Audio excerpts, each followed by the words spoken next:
RT visited the US State Department to request evidence to allegations Russia is targeting hospitals in Syria and blocking humanitarian aid from reaching conflict zones.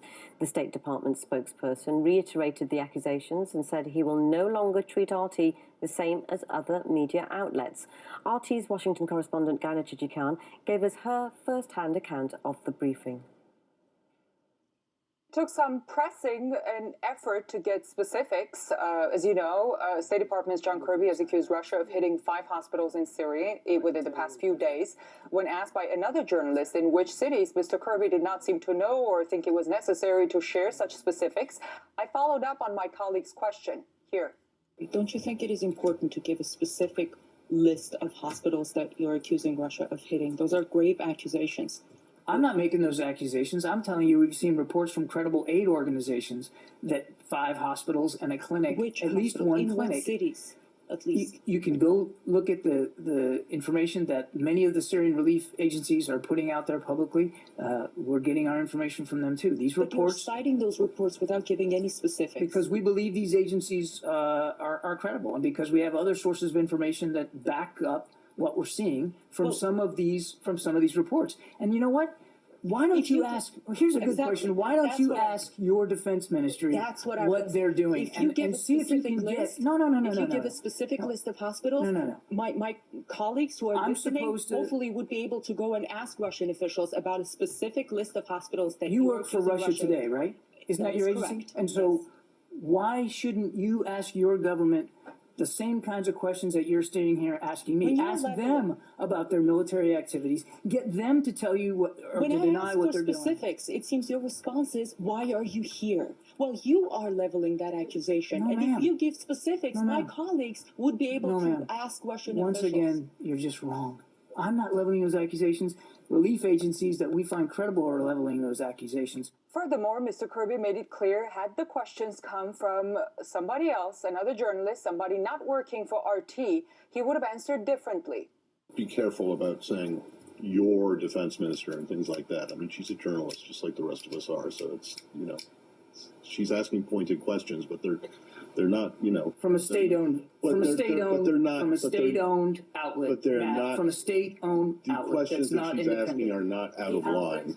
I didn't say the questions were out of line. Okay. I didn't say the questions were out of line. Okay. But I'm not. Oh no, I understand. I'm sorry, but I'm not going to put Russia Today on the same level with the rest of you who are representing independent media outlets. Hold on, but look, there. Well, we can talk about this later offline. But the question is not an inappropriate question to ask. Didn't say that it was, but I also think it should be asked of their own defense ministry. Okay. Which they don't do, which Russia Today doesn't do.